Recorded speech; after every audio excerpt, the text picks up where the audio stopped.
This podcast contains adult language and stories of true crime. If you don't like laughing, crying, or being horrified at the actions of other humans, this podcast is not for you.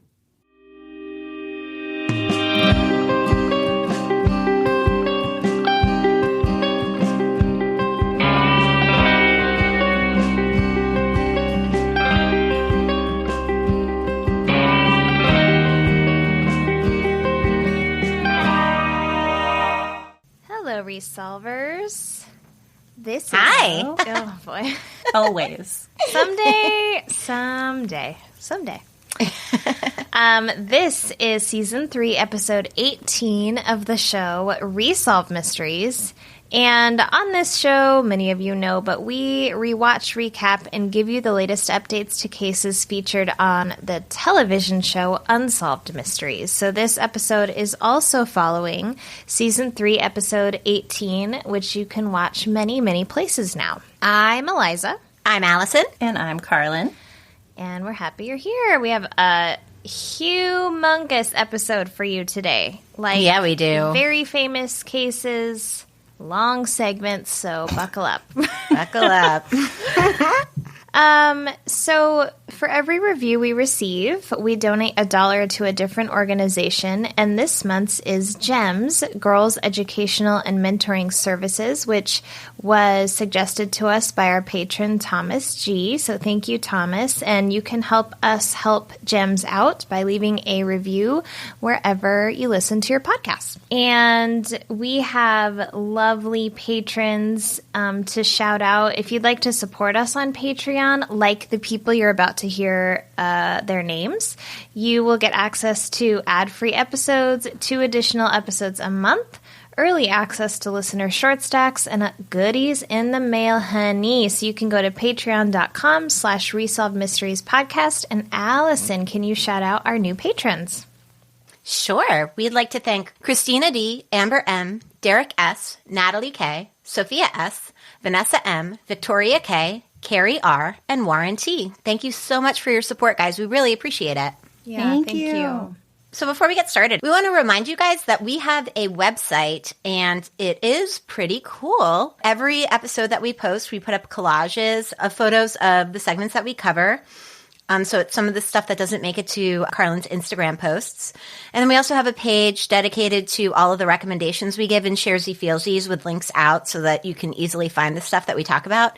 And then we're also going to be creating a promo code page. So if you hear a promo code on our show and you want to check out the product, you'll be able to go over to our website. So you should check it out. It's resolvedmysteriespodcast.com. Yeah, it's great. Allison works really hard on it, and it's super beautiful. Thanks. The Sharesies Feelsies page is a gold mine, honestly. Yeah, it reminds us what we've watched. And Yeah, we're like, oh, yeah. Okay, and we are excited to get started. We just want to say first, if you didn't hear our announcement that came out last week, this is the first episode where we will be moving to a weekly format. Woo! So, little peek behind the curtain. After we recorded this very long episode, we realized that sometimes UM has stories to tell that are very long and very involved, and we do all the research and yet then find ourselves really paring it down or trying to for time. Yeah. Yeah. Because we've got 3 other stories to get to, and we don't want to do that. We don't want to feel limited by time, and that's just the nature of our specific podcast, and we need to be okay with that. So we're going to let ourselves have that time, which means that you will be getting an episode from us every Monday, and it could be that it's a part 1, and then the next Monday it's a part 2 of one episode. Or sometimes when it's only 3 segments, that might be the whole episode that week, and then you'll still get a new episode the following Monday. So it's just going to kind of depend. Yeah. But we're excited for this and hope you are too. And just so you know, if you missed it, patrons, you will still get that extra content that you're paying for that we so appreciate. But we'll be releasing it on Thursdays instead of Mondays. So just a little change there. And you'll also still get early access to our listener short stacks. So speaking of all these big seggies, what are we covering this episode? Oh my gosh, honey. Honey. Oh, goodness. I go first. And I have a doozy. It is the unexplained death of Cindy James.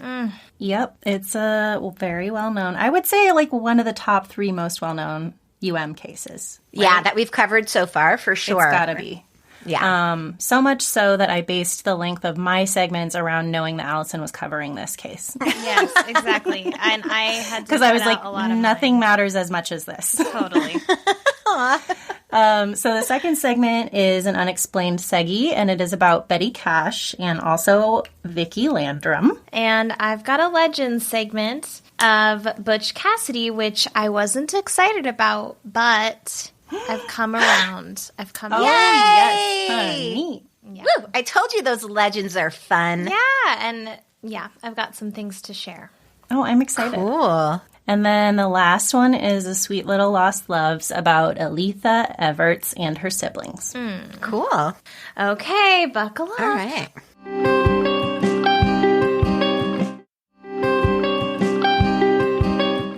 Okay, so the first segment of Season 3, Episode 18 is the unexplained death of Cindy James. Oh my God. Y'all. Oof. Y'all. Do you even know about it? I'm sure we got listeners out there that are like, who cares? Well, let me tell you why you should care. Yeah.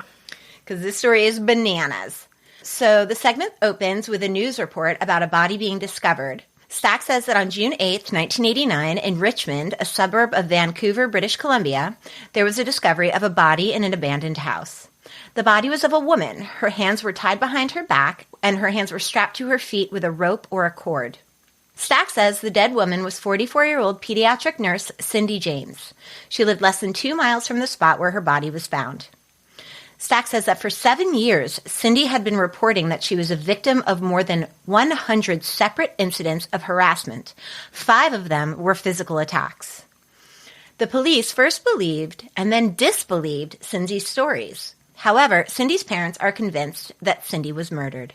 Cindy James graduated from nursing school in 1966. Within a few years, she became an administrator of a preschool for children with behavioral and emotional disorders. Cindy was married but never had children of her own. In July of 1982, Cindy and her husband separated. 4 months later, the phone calls began. So Tilly Hack and Otto Hack, who are Cindy's parents, are interviewed throughout the segment. They're just the cutest little things, aren't they? Mm-hmm. Tilly Hack, Cindy's mother, says that sometimes the phone calls were just a voice, sometimes it was just whispering, and sometimes it was just silence. Tilly Hack says that as far as she and her husband Otto knew, Cindy did not recognize the voice.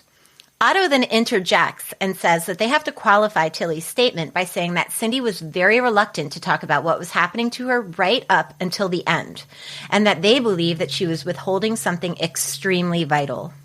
Stack says that Cindy reported the threatening phone calls to Vancouver police, who began an investigation.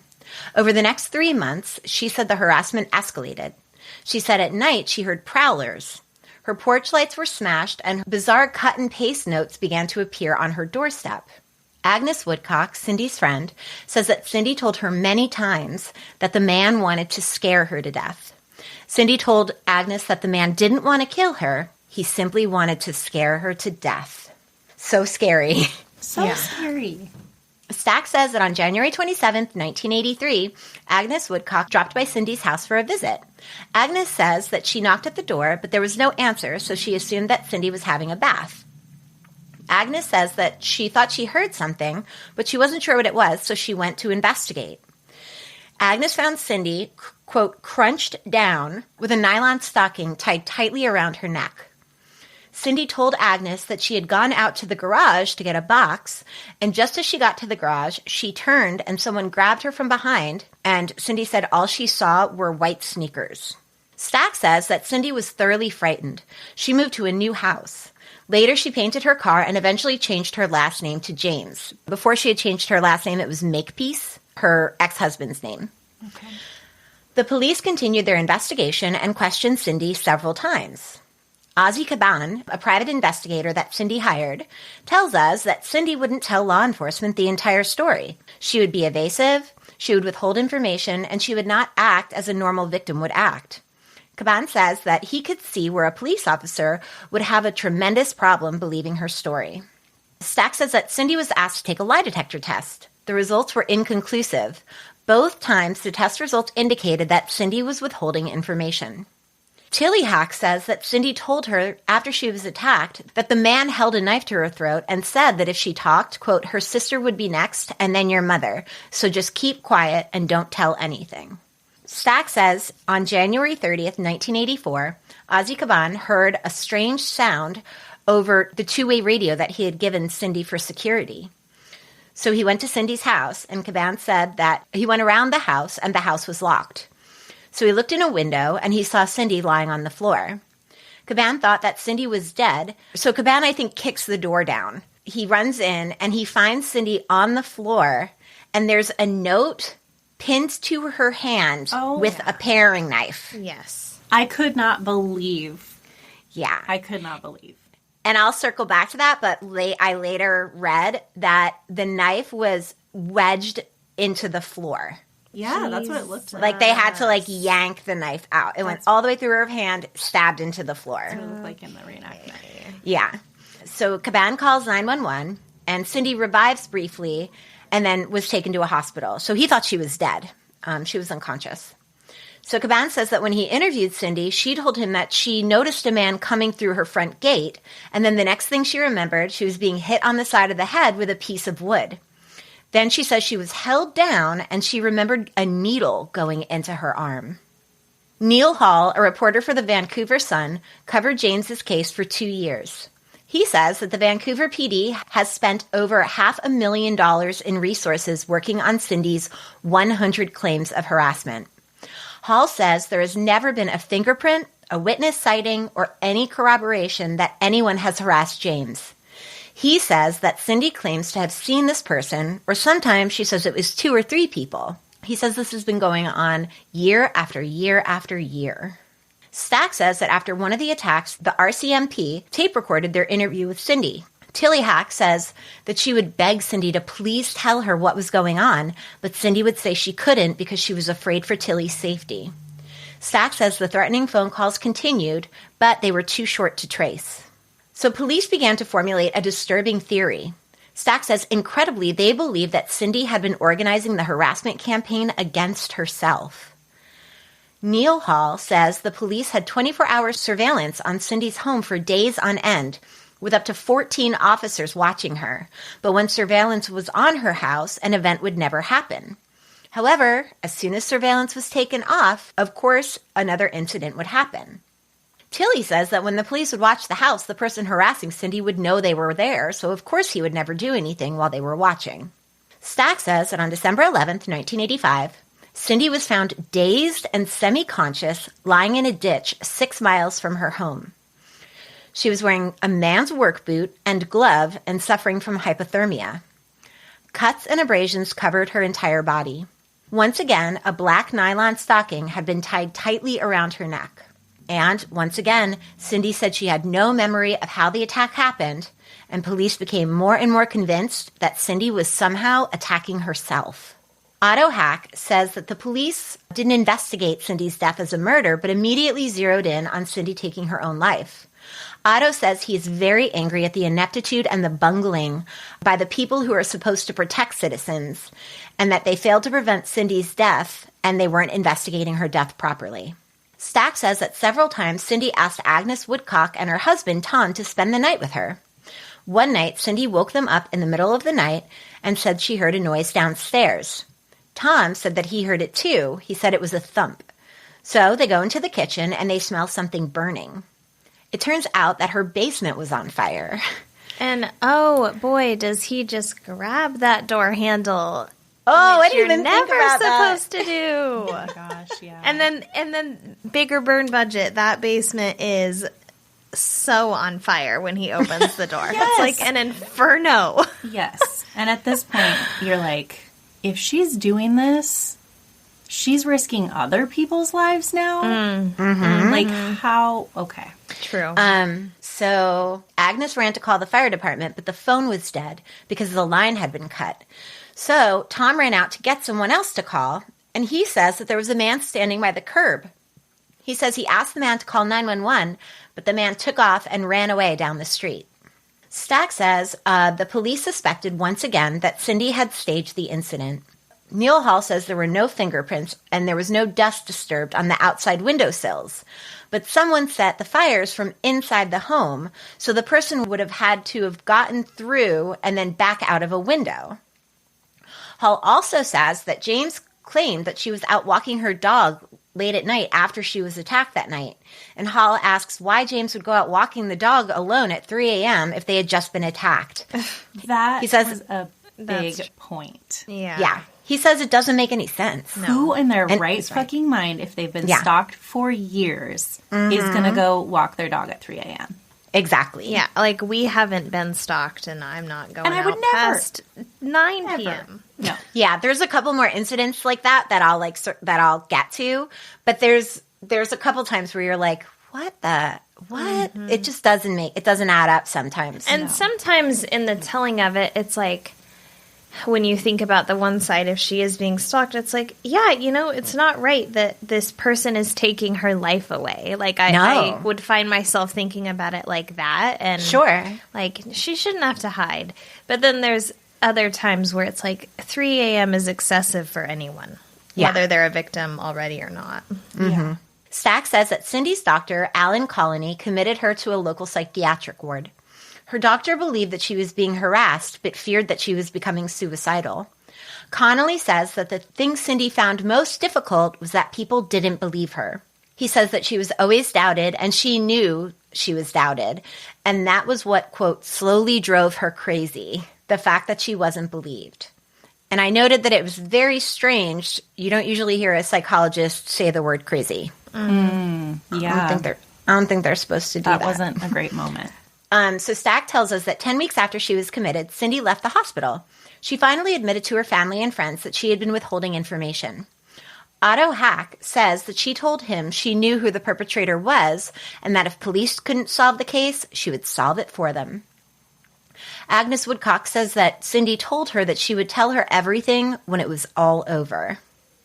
So it's interesting to point out that no one mentions what that information was that Cindy claimed to be withholding and who she believed the perpetrator was. And that is pretty notable. Yeah. So on May 25th, 1989, 6 years and 7 months after the first threatening phone call, Cindy James disappeared. That same day, her car was found in a neighborhood parking lot. Inside were groceries and a wrapped gift, which was a croquet set. There was blood on the driver's side door, and items from Cindy's wallet were under her car. 2 weeks later, Cindy's body was found at the abandoned house. Cindy James's death had all the earmarks of a sadistic murder.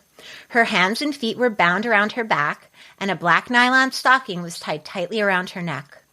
Yet, an autopsy would show that Cindy had died of an overdose of morphine and other drugs. Police believe Cindy had taken her own life in an elaborate suicide. Oof. Would she really not know they would do a tox report? I mean, she must have known that they would do a tox report, but that's you thinking that she did it to herself. No, I'm just saying if that's... Unless she thought, well, if they find me with a nylon stocking around my neck, they're going to think that They won't go that far, right? They won't go that far. But she's also claimed for years that she feels a needle in her arm, so she might also have wanted that to be the theory that they drugged her. True. Okay. True. So if she did it. If she did or didn't. If she did or didn't do it. Ozzy Caban says that there's no way that James would have been able to tie herself up after taking that amount of drugs. He says there was no evidence at the crime scene to indicate that she'd used a syringe or a drinking device. A cup? A cup. Calm down, Caban. Calm down. High-tech drinking device. Such a fancy word for it. After he said that, I thought that assumed that she consumed the drugs at the scene, but she didn't necessarily have to do that. Neil Hall says that the morphine would have taken effect after about 15 to 30 minutes. Additionally, a known specialist came in and recreated the same type of knots used to tie her up, and he only took 3 minutes to make the knots. Hall theorizes that if she took the drugs, she would have had at least 15 minutes to tie herself up.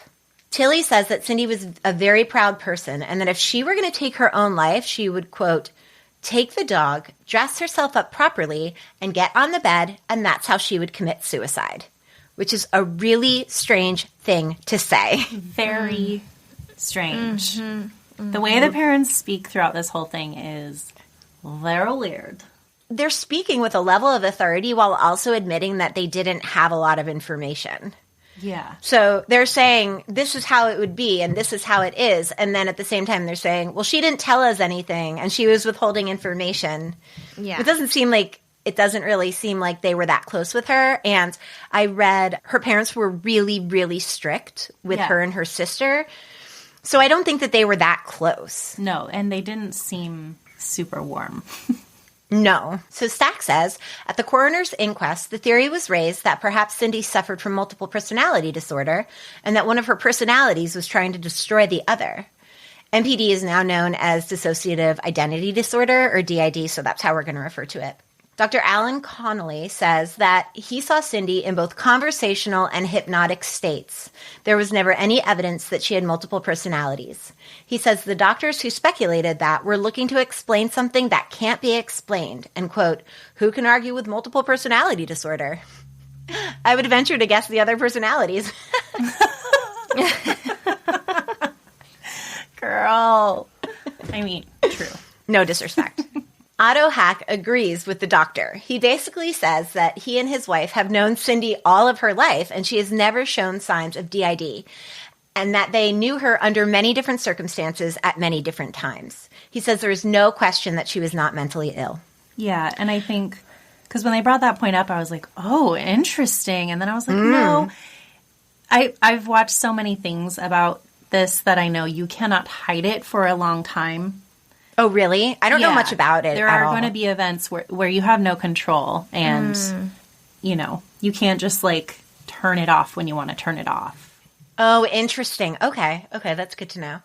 Neil Hall says that people are in denial because it's difficult to believe that they were drawn into this situation year after year and it was all delusional. Hall says, you feel sympathy for the family and friends and colleagues who were all so close to her and trying to protect her, and they all went through hell themselves. Tilly Hack says if they could just find out what really happened, it would be easier on them. Right now, they just wonder what happened. She says she still finds it hard to believe that she's not here. Stack asks if it's possible that Cindy had fallen so far into mental illness that she could inflict terrible pain on herself, up to and including the point of death. Cindy's family and friends believe it's not possible. They believe that there is someone in the Vancouver area who is getting away with murder. And then in the least satisfying update ever, the show says that after a lengthy inquest, the coroner ruled that Cindy James died of a, quote, unknown event. So, okay. Oh my God. Okay. So this, as we said, is a very well-known story for fans of mysteries. It has been thoroughly covered in a few podcasts, including My Favorite Murder, The Trail Went Cold, and most recently, it was exquisitely covered on Case File. There have been also 2 books published about Cindy James. Both are out of print and average between $100 and $400. So, damn it. What is happening? Apologies, I wasn't able to read either of them, but I was able to read articles and posts that reference them. So one of the books is actually written by Neil Hall. It paints Cindy as mentally unstable and not a victim of a stalker, but he is also very sympathetic to her plight. There's honestly so much out there about Cindy James, so I'm just going to do my best, and you can look it up yourself. So you're going to do great. There's, we can't cover it as long as, the Case File episode is really long. It's great. Yeah, it goes into good. Each attack in depth, quote unquote attack. But yeah, we've got multiple segments. Well, and I said, Case File has a full research team. Exactly. They do. Come on. I'm going to fill in some blanks about her personal life, discuss a couple of the attacks, her death, and then I found most interesting the 1990 inquest, which revealed a lot of additional information. So I'm not going to get into the theories, but I'm going to link to everything I watched, read, and listened to, so you guys can check it out in the show notes on our website that I was just talking about earlier. Yes. Full circle. So the most glaring issue in UM's segment is a total lack of discussion about the men in Cindy's life. Presumably, if she were being stalked, a discussion about who she was romantically involved with would be in order. Stack mentions that she had married and divorced and that the harassment started a few months after her divorce. And that's all he says. Yeah. So 37-year-old Dr. Roy Makepeace was married when he and 19-year-old Cindy Hack met. He had a wife and 2 children. Makepeace was a psychiatrist and 18 years Cindy's senior. In December of 1966, Roy divorced his first wife and married Cindy when she was about 22. Yeah. According to those who knew the couple, they had a happy marriage, but decided to divorce in 1982 after Roy's professional career began to deteriorate. He became short-tempered and irritable, and I think was generally just not a great person to be around anymore. So after 16 years of marriage, the couple separated, but they stayed very close. Cindy moved out of their shared home, and then the harassment began 3 to 4 months later. So after the harassment began, Cindy met Constable Pat McBride. He was dispatched to a harassment call when someone allegedly broke into Cindy's house and slashed a pillow in her bedroom. Initially, he was helping Cindy make her house more secure, and the two became friends. And McBride was going through a separation, so he decided to rent a room in Cindy's house. They thought it would be mutually beneficial, like he would help protect her and he would have a place to stay. So he moved in early November of 1982. Meanwhile, while all this is happening, even though she's moved, the harassing phone calls are happening. She's had someone break into her house, slash the pillow. And then on November 22nd, 1982, Cindy Makepeace was getting into her car at work, and she noticed a note on her windshield. It's one of the weird cut-and-paste notes that they show in UM. I mean, straight out of the movies, right? Straight out of the movies. It looks like, a cinematic ransom note. Yep. On November 28th, Cindy's phone line was cut. After that, Constable McBride and his partner increased surveillance, and unsurprisingly, there were no further incidents while surveillance was increased. Then, in early December of 1982, McBride moved out of Cindy's house because I think they began dating and they were getting romantically involved. At some point, they break up, though, because Cindy is under a tremendous amount of pressure with this harassment. So through most of this, I believe that she's single. So in mid-December 1982, police officers saw Roy Makepeace circling Cindy's house and sitting behind her house in his car with the headlights off. When they approached him, he said that he was there to protect his wife. And apparently Makepeace was known to sit outside of Cindy's house armed with a knife and a shotgun. Yeah. Thereby increasing the anxiety of the general situation. January 27th, 1983, was the night that Agnes discovered Cindy in the yard. So Cindy claimed that she was in the garage and a man came up behind her and stuck her with a needle, cut her with a knife, and then wrapped the black stocking around her neck and left her there. Jeez. In the segment, Agnes says that she stopped by to check on Cindy, and they show her finding her in the yard. But in reality, Cindy had asked Agnes to sleep over that night and was expecting her, which I think is a big difference. Didn't they say something in the segment about Cindy expecting her? I thought they said that she had just stopped by. But maybe she was expecting her. Because I remember thinking it weird that when she didn't answer the door, she thought she was in the bath. She thought she was in the bath. Didn't she know you were coming over? Why would she be in the bath? Well, and I also read that Cindy took a bath every night, and I don't know why that was, known information, but yeah. She was a big bather. She loves those bubs. So Cindy was expecting her. And also, Agnes found Cindy inside the house at the bottom of the basement stairs, not in the yard. Oh. Big diff. Big diff. Yeah. Someone, maybe the Case File episode said that. And so then when I rewatched the UM episode, I was like, this doesn't How does that happen? How does UM get the completely wrong information? Yeah. There is some inconsistency. There are more inconsistencies in this UM retelling than I think I've seen in a really long time with my segments. Oh, my God. And I have to think it was them creating a narrative. I mean, leaving her ex-husband out of the entire segment is a red flag for me in terms of authenticity. That's so odd. After the attack, Cindy was hospitalized with 14 cuts to her back and shoulders. It was theorized that a razor or scalpel was used in the attack. And there were also bruises to her face and a puncture mark on her right arm. That was when she began to see Dr. Alan Connolly, who I assumed was a psychiatrist, but he was a GP, which means he was not really qualified to deal with this situation at all. Not whatsoever. Okay. Nope. But Cindy thought that if she started seeing a psychiatrist, people would think that she was crazy. Eventually, Connolly stopped charging Cindy, and he would just come to her house for sessions and hang out with her. That's not great. And you see this happening a lot. Cindy was really beautiful, and she was very charming, and men just loved her. So you find these recurring situations where Cindy is working with someone on a professional level, like a doctor or a policeman, and then they just eventually fall for her. Yeah, I mean, she's gorgeous. And Yeah. From all accounts, she was kind, charismatic person. So, these dudes are just like, they don't realize that they're being friend-zoned. So Connolly is hanging around with Cindy. He's not charging her anymore, but he's still writing her loads of prescriptions. Oh, my God. Prescriptions for anxiety, benzos, and sedatives, and it's not to be trifled with, for sure. Right. To speak to these men having these like savior complexes for her. Years later, during the inquest, a female detective was interviewed, and she claimed that she knew that Cindy was doing this to herself the entire time. She said that she believed the evidence was clear and obvious, but since all of the people that Cindy interacted with were men, they were distracted by her looks. So they never realized, they could never even comprehend that someone who was so pretty and so charming might be doing these things to herself the entire time. I mean, yeah. I don't know why you would really Right? think anyone would be willing to, like, stab a knife through their own hand or Yeah, but if you're a guy and you meet this like really beautiful woman who totally seems like she has her shit together. damsel in distress.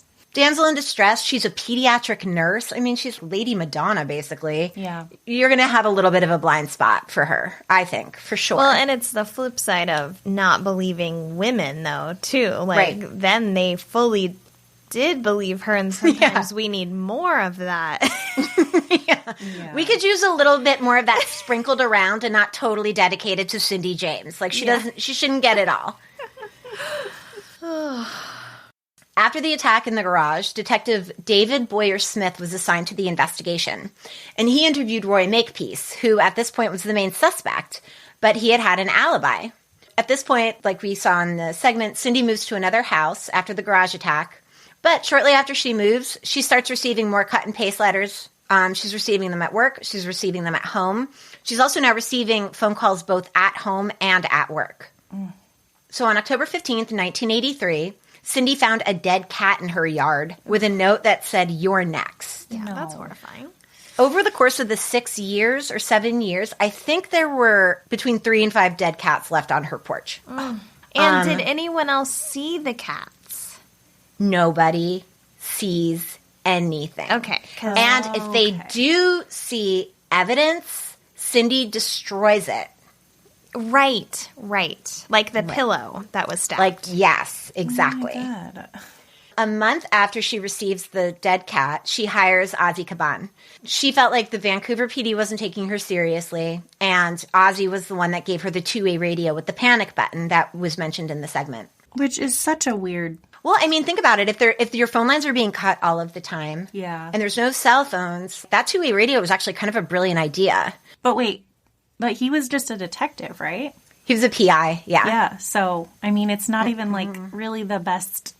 I don't know. No, I mean, it's definitely not who you're going to call, but I guess it's Yeah. better than nothing. Yeah, totally. So on January 30th, 1984, that was the night that Ozzy discovered Cindy on the floor of her home.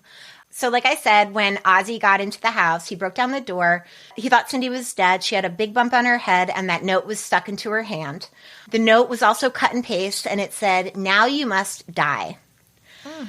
Again, a black nylon stocking was around her neck. It was tied so tightly, it was almost invisible. Oh, God. So Cindy tells Caban that she remembered that she was unlocking the door to let her dog Heidi in, and she saw a man on the side of her house. She tells him she initially thought it was a neighbor, so she said hi. And then the man walked up the stairs and hit her over the head. Let's unpack that. I don't know, admittedly, I don't know the layout of her front yard. I don't know how many steps. I don't know anything. But if you walk through the pacing of opening a door, seeing a man, thinking it's a neighbor, waving, and he's on the side of your house, he has to get up the stairs. right? Even if it's 2 stairs, he's moving toward you. How quickly did this person, I don't understand how he could have such immediate access to her person. Yeah. I don't know. I'm so spun by this case. I still am. I mean, I researched this baby for like 15 hours, and I'm even worse off than I was when I started. Yeah. Like if he's far enough away that you're not concerned enough to say hello, how is he getting to you so quickly to hit you over the head? Right. That's another point. So if someone is standing right outside your house and you think it's a neighbor, you're going to be like, hi. But if they're further away, you'll wave, right? Or if they're like in your fucking you're not yard, you're not going to say hi. Yeah. You would know it was the neighbor if they were close enough. Close enough, Yes. right? It doesn't add up. It doesn't add up. No. So, oh my God, if I'm being harassed, I wouldn't stand there long enough to figure out if it was the neighbor. I would. Absolutely not. Yes. I would see a shadowy figure and I'd get the fuck inside. Yes. That's it. Yes, And yes. I wouldn't pause to be like, oh, is that John from across the street? I would just get inside and worry about it later. Yeah. And please, it's really important for me to communicate. I am not victim blaming, but I also don't know if she was a victim of anybody aside from herself. So Right. trying to tread really lightly, and I am, like I We're said, just more putting together the confused. pieces of the puzzle, and what we're saying is they don't exactly fit. They don't add up. After she talks to Gabon, she talks to the detectives, and she tells the detectives she doesn't remember anything else from the attack. She says that at some point she woke up on the kitchen floor and thought there were 2 men in the house. So then she says she crawled to the hall to get the 2-way radio, and that's when Gabon found her. A follow-up question is, if that 2-way radio has a panic button, why don't you just hit the panic button if you're holding the 2-way radio to get somebody's attention? Yeah, that's also true. that. She doesn't need to have an excuse to use it. That's why she had it. That's why she has it. Panic button, babies. Yeah, BBs. exactly. Okay. So after the attack, Cindy spoke to Gabon and gave a description of the attacker. So she's telling Ozzy Gabon what the guy looks like. And Gabon asks her why she didn't tell the police that she saw the attacker, and she said that the man threatened to kill her sister if she said anything. So on February 14th, Detective Boyer-Smith brought Roy Makepeace in again. Boyer-Smith thought that Makepeace was the one attacking James. He was dead to rights, totally thought that it was Makepeace. Because usually it would be. Because usually it would be, sure. So during the 6-hour interrogation, Boyer-Smith revealed that Cindy James had told detectives that it was Makepeace that was the person torturing her. She told detectives that Roy was very violent and that she was absolutely terrified of him. She had apparently confided to coworkers that Makepeace was physically abusive and had a terrible temper. And allegedly he gave her black eyes, pushed her down the stairs, and at some point ruptured a breast implant. Oh my God. Usually that happens if you're in a car accident and the airbag hits you too hard. So that's a pretty hard hit. Yeah. Cindy's coworkers recalled that she would come to work injured frequently. And at some point, her mysterious stalker destroyed her garden at her second house. And she told people that Roy had done something really similar when they were married. And they had gotten into a fight, and he went into her garden and, tore everything up. Mm-hmm. So Makepeace completely denied that he was abusive. He did admit to slapping Cindy twice. But he said that he never punched her and he never injured her. And he had no idea where these injuries that she was showing up to work were coming from. Roy Makepeace's theory was that it was the mafia. Okay. Roy. Yeah. All right. See, that doesn't help your case, bud. No, man. You know what? If the police are ever questioning you, don't ever tell them what your theory is. No. Just don't fucking do it. Roy's like, you know who it is. It's Yeah, Al Capone. It's Al Capone, for sure. It's Al. He's crossed the border and... Oh, God. So Roy said that he thought it was the mafia because he thought the attacks, like the cutting up of the pillow and the hang-up calls, were right out of The Godfather, which, let's be real. First of all, what would the mafia want with a pediatric nurse? Literally, this makes no sense. And secondly, the mafia doesn't work this hard. They don't. They're very much like a bullet in the head and walk away. I don't think anyone gets 100 visits from the mafia. I think you get maybe 1 or 2. Yeah, you get a warning and then done. you get a bullet. Obviously, the detectives didn't buy the mafia story, but with no evidence, they had to let Roy go. So, in the meanwhile, Cindy and Ozzy had begun to create different methods for keeping her safe. They developed a system where Cindy would call Ozzy's company when she left the house, and then when she returned, she would call to let him know that she was okay. On the night of July 23rd, Cindy called Caban's office to tell them that she was going to take her dog for a walk. 3 hours later, I'm sorry I'm laughing. The story is just so insane. 3 hours later, Cindy Makepeace walked up to the door of a home of a person she didn't know. Oh, my God. Half conscious, with a black nylon stocking tied tightly around her neck. The man whose home it was, Regan Trethway, had so much difficulty getting his fingers under the ligature. It was so tight that he could barely get his fingers under there to pull it away to cut it. Yeah. So Cindy claimed that while she was out walking her dog, also get a dog walker. No, don't. You should be able to walk your dog. But this keeps happening when she's walking her dog. Just walk it at 7:30 latest. I don't know. I'm sorry, Cindy. You know me, I'm such a bossy asshole. I'm constantly know all about this case. And now I don't even know what to do with myself. Okay, you gotta stop walking that dog, girl. Girl, Please. please. Inside with that dog. Get a pee pad. Okay.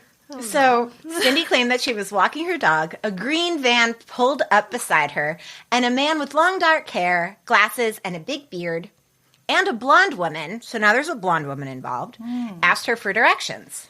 Oh, boy. Oh, Cindy said that she started to give directions, and that was the last thing she remembered. The next thing she knew, she was in the hospital. Along with her other injuries, there were 2 puncture marks on the inside of her right arm. Toxicology reports stated that she had benzodiazepine in her system, but they couldn't say how much.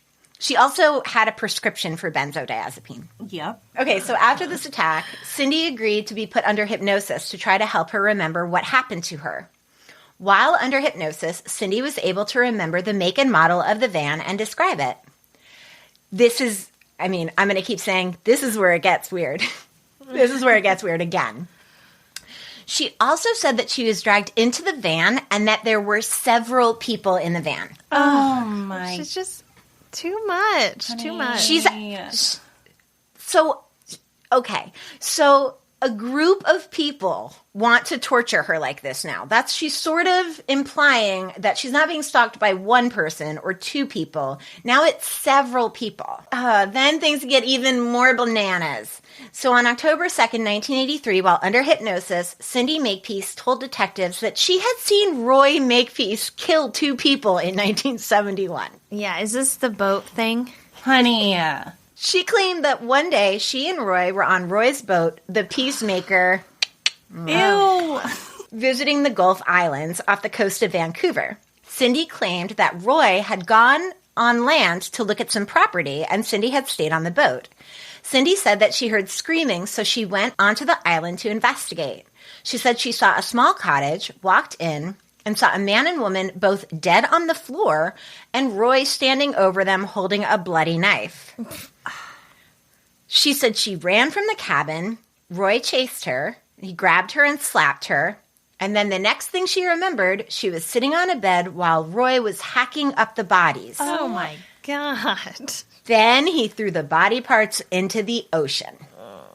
Okay, Cindy, maybe this should have been day 1 information, not day 750. She only realized it during hypnosis.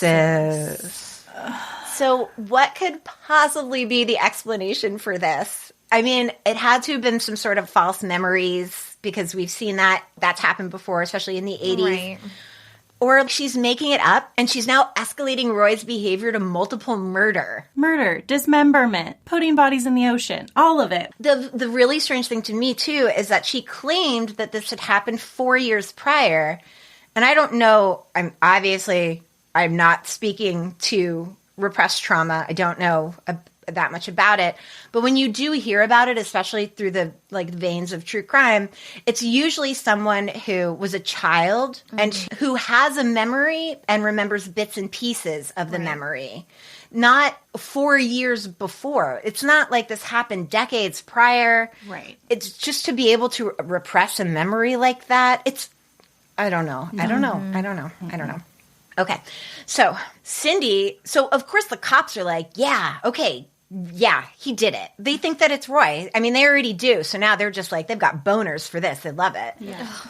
So Cindy volunteers to talk to Roy on a tapped phone to get him to talk about the murder. So she calls him on July 2nd, 1985, and she tells him that she remembered everything about the event and that she was going to give him the opportunity to go to the police and turn himself in. And then she accused him again of attacking her, and Makepeace became angry and denied everything. He was apparently like, what is wrong with you? I have no idea what the hell you're talking about. And if that's the case, that is really horrifying. Well, there's a whole aspect of this case, if Roy Makepeace is innocent, how this ruined decades of his life. Oh my God, of course. Decades.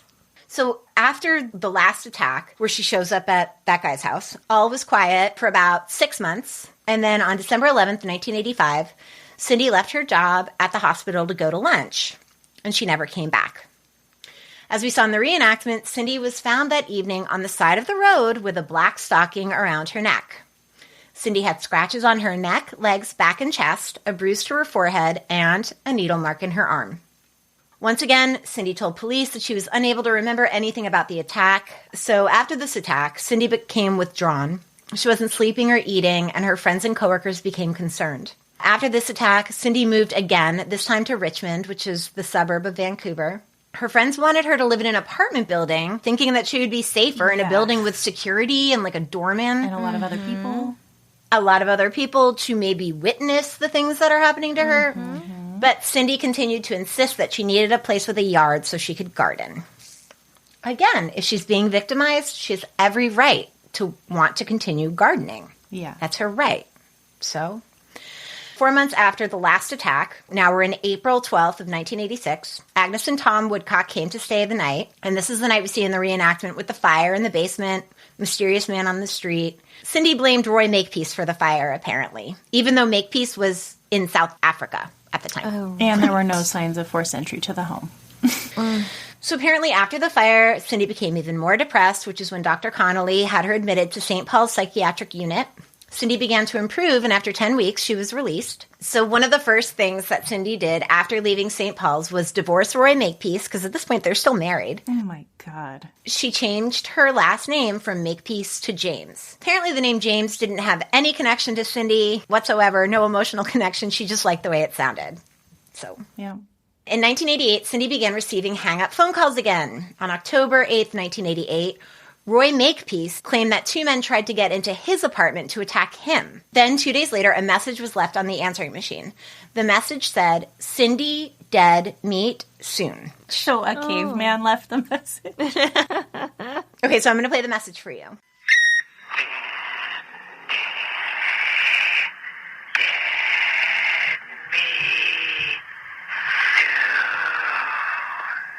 Okay. That's a lady. But it does sound I like a hate woman. it. Mm-hmm. Ew. Dude, that sounds like a woman. Does it? It's a See, woman. that's like when you know that the white and gold dress is also blue and black, then you can see it or whatever. This is like, if you think of it as a man, I hear a man. And if I think of it as a woman like that second time, then I could hear a woman. It's very clearly to me a woman trying to disguise her voice. So the next day, Roy gets another message. And that message said, "Hey man, more smack, more downers. Another grand after we waste the cunt. No more deal." So Roy believed that he was now being framed, and he sent copies of these cassette tapes to his lawyer, but he didn't send the tapes to the police, and he didn't tell Cindy about the calls. Later that month, on October 26th, 1988, Cindy was getting out of her car in her garage and claimed she saw two men wearing ski masks. The one man grabbed Cindy, put a knife to her neck, and threatened to kill her. Then the other man stuck her with a needle. Cindy was found lying in the driver's seat, naked from the waist down. Her hands are tied behind her back with a black stocking, and then another black stocking, nylon stocking, is around her neck. The police officer was unable to find a pulse when they discovered her, and they believed that she was dead, but she was in a coma. The amount of bodily injuries are happening and potential brain-damaging trauma she's going through is out of this world at this point. Constant asphyxiation every time. Yes. So at this point, law enforcement is able to see a pattern forming with the attacks. All would be okay for a while, and then the calls and the letters would start, and then she would be attacked. After the attack, things would calm down again for a while until the cycle started all over again. It was theorized that her attacker wanted to torture Cindy because this attacker had multiple opportunities to kill her. Yet they would only bring her to the brink of death and then leave her to be found out in the open and presumably saved. So in early April of 1989, police installed 24-hour surveillance cameras at Cindy's house. A month later, apparently Cindy was in better spirits, telling a friend that she thought the attacks might be over because all had been quiet since October and because the cameras were set up. May 25th, 1989, Tom and Agnes Woodcock had plans to play bridge with Cindy, but she wasn't home. Concerned, they began driving around looking for her. As they drove past the parking lot, Agnes saw Cindy's car. The car was locked. Her keys were on the front seat. Like we heard in this segment, the driver's side door had some blood on it. And like Stack said, there were recently purchased groceries in the car and a gift that Cindy had bought for a birthday party she was planning on attending later that week. There were also personal items under the car, like her ATM card, with a receipt that showed that Cindy had deposited her paycheck around 7 p.m. that evening at the bank near where her car was found. So police searched for Cindy. Meanwhile, officers searched Cindy's car for forensics. Only Cindy's fingerprints and blood were found in the car. A witness said he saw a blonde woman matching Cindy's description walk in front of his car away from the shopping center parking lot and away from her car. And the witness said that the woman was the only person in the parking lot. After 5 days, Cindy was still missing. Police searched her house and found hoarded sedative medication. They found about 900 pills. They also found a kit containing a syringe. Why was this not on? Yeah. I know. This is what, sealed it for me. Yeah. Finally, on June 8th, 1989, 2 weeks after Cindy went missing, her body was discovered outside an abandoned house about a mile from the bank parking lot. Cindy was found heavily decomposed, with her wrists and ankles tied behind her back and a black stocking wrapped around her throat. The weird thing was that this area was the weird thing, LOL. The only weird part about The this. only strange thing about this case, yes. Another strange aspect of this case was that this area was heavily trafficked with houseless people, teenagers partying. So no one saw this woman lying out in the open there for almost 2 weeks. Aside from some light blood stains on Cindy's clothing, she had no cuts or abrasions to her face or body. Like Stack said, detectives initially assumed that Cindy's cause of death was strangulation, but according to information revealed in the 1990 inquest, Cindy died of an overdose. A toxicology report showed that she had 8 different types of medication in her bloodstream at the time of her death. Jeez. So the RCMP decided that she had taken her own life and shut down the investigation into her harassment. So in 1990, there was this inquest. And at the inquest, various law enforcement officials testified about their experience with Cindy. One officer, who was called to the scene after Agnes Woodcock had discovered Cindy in the basement after the attack in the garage, said that Cindy lied about the garage light not working and that the boxes that she claimed to be moving in the garage were piled up neatly in a corner. Furthermore, he said there were no signs of a struggle. Everything was neat and orderly in the garage. The most damaging part of the officer's recounting of the scene was that when he walked past Cindy's bathroom, he saw blood on the bathroom sink and a spray of blood on the mirror, even though Cindy never mentioned being injured in the bathroom during the attack. During the inquest, it was revealed that Cindy James had taken 2 polygraph tests, and like Stack said, she was asked questions about the night of the attack. One of the questions was, did you injure yourself? She failed both polygraphs. After she failed the second polygraph, she changed her story and said that the attack had occurred in the house, but that she lied because the attacker had threatened her family. Why would that be the one point you lie about? Exactly. This is a strange story because what difference would it make to the attacker if she said she was attacked in her house or in the basement or the garage? No. Another detective who responded to the fire in the basement at Cindy's house, he was the one who testified that there was no fingerprints, there was no dust disturbed on the windows. And he said that the window only opened outwards. You know those crank windows that tilt outwards? Mm-hmm. Yeah. So those windows are not easy to crawl into if you're a grown man. But even for, I think, we would have a hard time. And one of the detectives actually crawled through the window to see if he would get dust, if it would disturb. And he like completely wiped the whole surface area clean with his body as he was trying to get through. So there's just no way that anyone came through that window. Right. Yeah, without disturbing a single piece of dust. So some people gave James the benefit of the doubt, and some detectives theorized that someone could have tossed a lit item through the window, thereby igniting items in the basement. But an arson investigator later determined that the fire had been lit in 6 separate locations in the basement from the inside. Oh, my God. So at the inquest, poor Roy Makepeace, this poor man who I truly do not think had anything to do with this, testified that the story about him murdering the couple was a complete lie. Apparently, Cindy conveniently left out that her sister Melanie was on the boat that day with Roy and Cindy. And she hadn't seen anything that Cindy alleged happened. Makepeace testified that initially he thought Cindy was being targeted by an unknown assailant, but eventually he grew suspicious of Cindy because she kept lying and destroying evidence of her attacks. So he said that the pillow attack, Cindy like threw the pillow out right away or had him throw the pillow away because she said she couldn't look at it.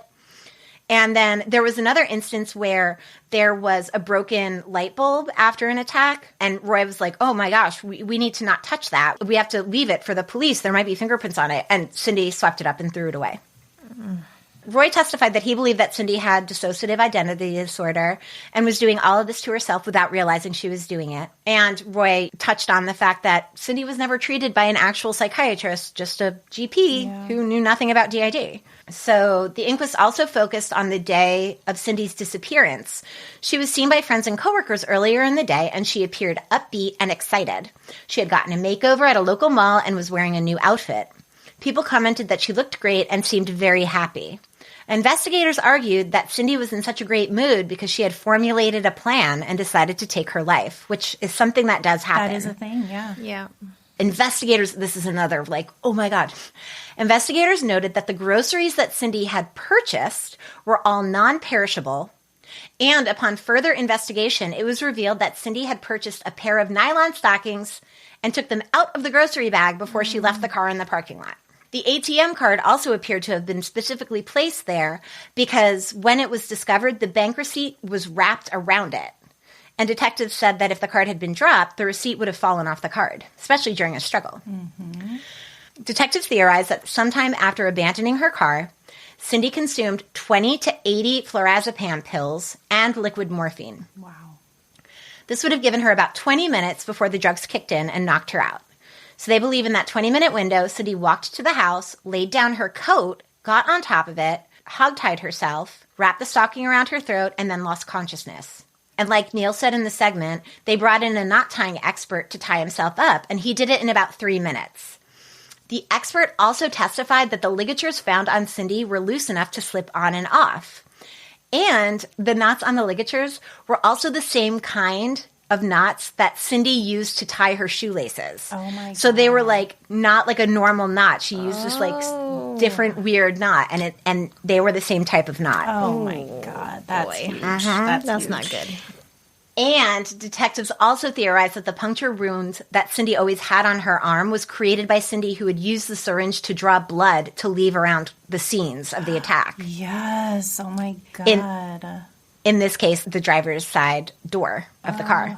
So the inquest into the death of Cindy James was the most expensive in British Columbia history. Ultimately, the jury couldn't decide between murder and suicide, and just one juror vote switched the cause of death from suicide to undetermined. But the jury eventually decided that the case should not be reopened, and Cindy's family was devastated. Like we saw in the segment, Cindy's friends and family were outraged at the claim that she had done this to herself.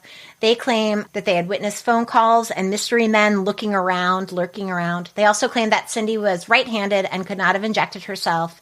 They believe that the police failed her over and over again for 7 years. So yeah, obviously Roy Makepeace is the main suspect in this case. And according to Cindy, he was abusive and had anger issues. And on the comment boards, there's many comments from female survivors of domestic and emotional abuse who talk about gaslighting, and they wonder if Roy wasn't gaslighting Cindy, essentially like waging psychological warfare on her for splitting up with him.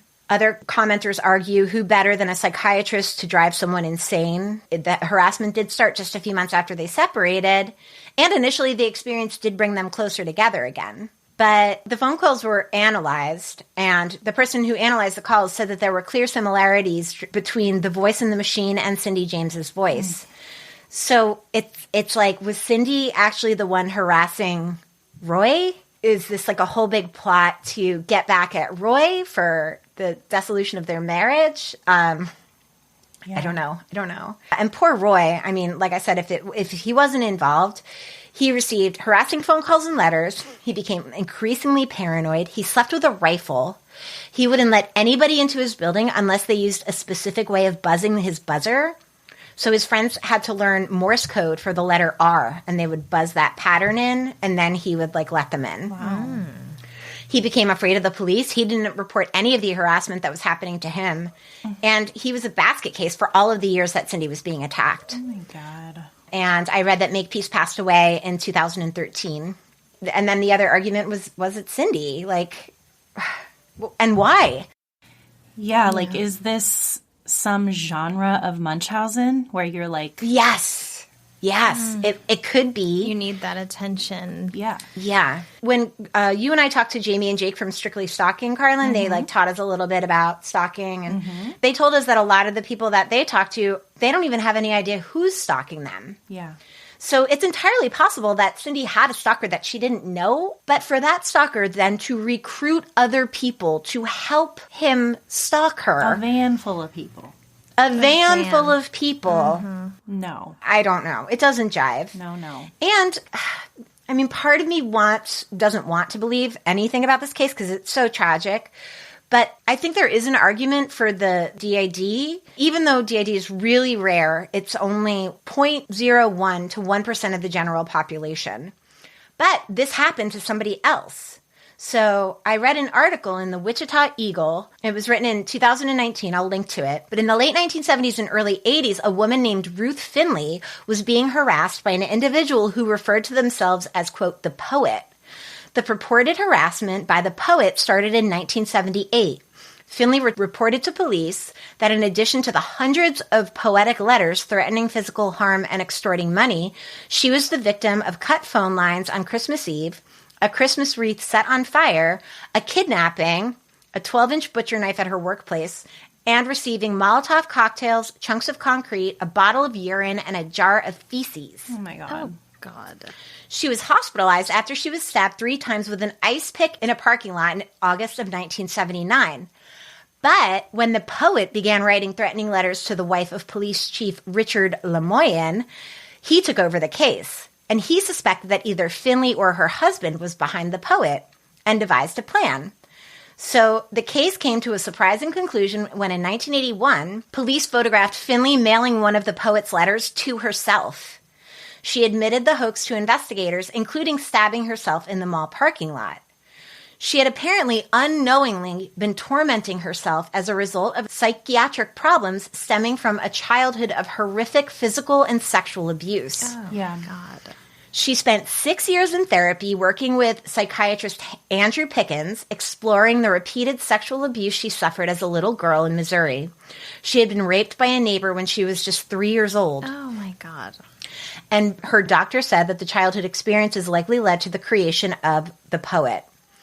With years of therapy and treatment, Finley was able to manage her DID and moved on with her life. She basically was cured. Wow. So it's entirely possible that the same thing happened to Cindy James. Yeah. I mean, I've heard of ones where there was like an alter that would be abusive to the real person and there are other alters. God. But again, like a lot of these people have a hard time like living a normal life because of this, and they can't, because if they're out in the normal world, things will happen to them in the normal world. That's the thing, right? So this only happened when Cindy was alone by herself. Yeah. So it's not like she was at work and she would have an episode, which is probably what happens to these other people, Yeah. right? Like you can't control when it happens. Gosh, it's so sad. It's so It's so sad. It's so sad either way. It's a tragedy. It's horrible. It's horrible either way, whether if she was doing it, it's so awful to think she was actually scared and someone was doing it to her, but it was actually her. And it's also really awful to think about her knowingly doing it to herself. Yeah. Obviously. That's the thing. There is no answer that is reasonable or comfortable in this story. That's horrible. Either way, no matter what angle, she's in a lot of distress. Yes. Oh, God. So the last thing I have, Tilly Hack passed away in 2012. Otto Hack passed away in 2010. Cindy's sister Melanie Hack has a website, and I believe has been working on a book about the case for a while. There's a lot of letters and stuff from Cindy to Melanie on the website. I'll link to it. But that is the I have no idea what the hell's happening case of Cindy James. You did great, girl. Yeah, that was great. That rivaled Case File. Incredible. Oh, thank you. Amazing. Wow.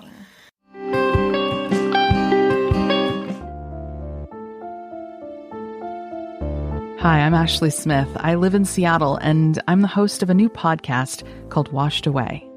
Come listen in as I work my way through the murky history of the Evergreen State and tell the stories behind Washington's most mysterious unsolved crimes. I do research, interview experts, and cover cases that you won't hear anywhere else. I do this with the hope that bringing some much-needed new life to cold cases might help solve them after all these years. But of course, that's only possible if all the answers haven't been washed away. Come find out at washedawaypodcast.com and subscribe on Apple, Spotify, or wherever you usually listen to podcasts.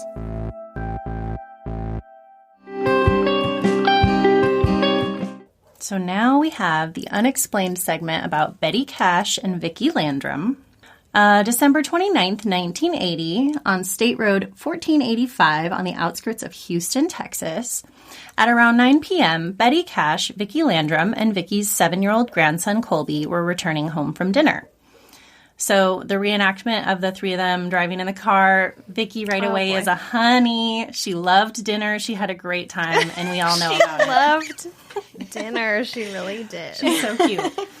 Also, it's late. It's like 9 o'clock. They also do not explain the relationship of this trio.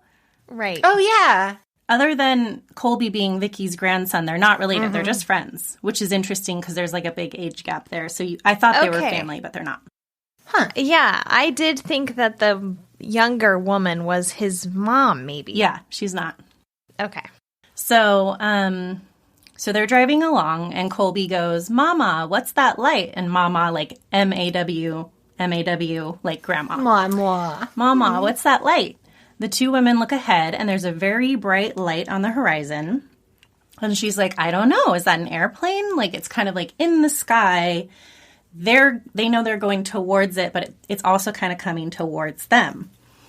So we jump to Betty's interview with Unsolved Mysteries, and she says, "All of a sudden, we seen this bright light. We didn't know what it was, but we knew there was something that was lighting up the sky."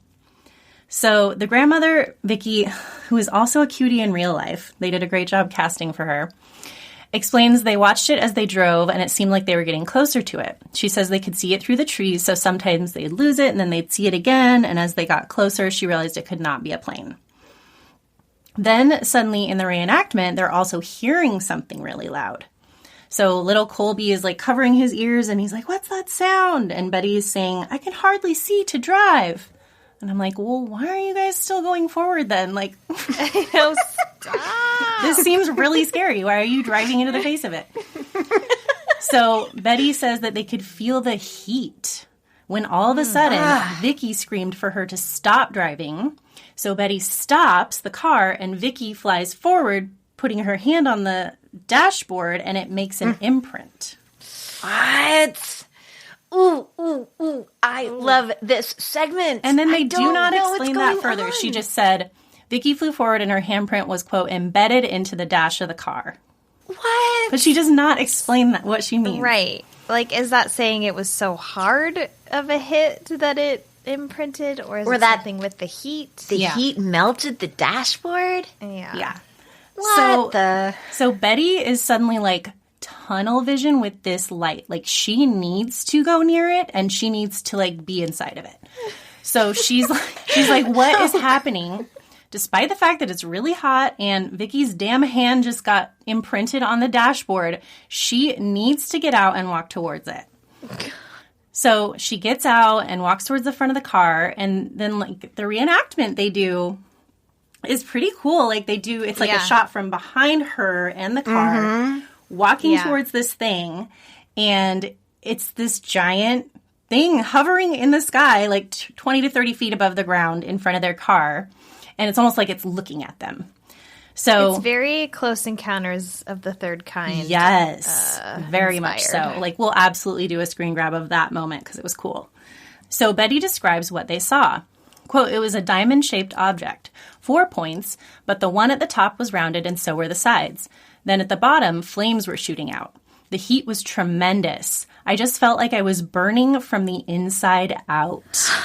Oh, save that one for later, y'all. Save that girl, line for later. Why are you still standing there?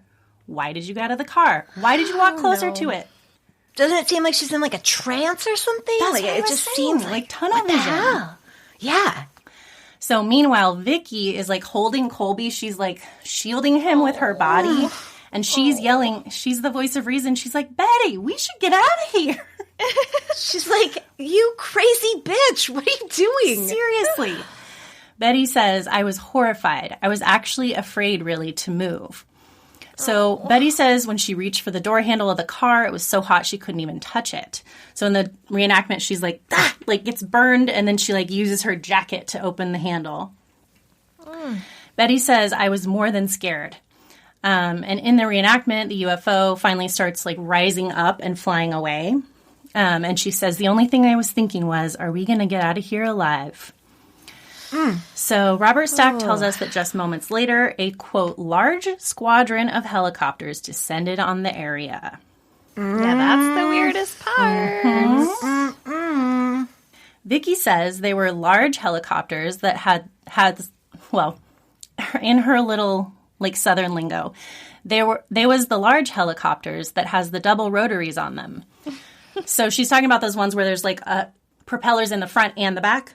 You know what I'm talking about? Like, there's one set up front and one set in the back. Good for her for even recognizing that. Yeah. Vicky says she and Colby counted 23 helicopters. What? Vicky says they were the kind of helicopters that you just don't see because I didn't know what kind they were, and they, I knew, had to belong to the Army. So then Stack walks out in full-body khaki, head to toe. Full-body khaki. Khaki windbreaker, light khaki pants, just full body. So he says Betty Cash and Cash-Landrum had no idea that the events of that night would plague them for the rest of their lives.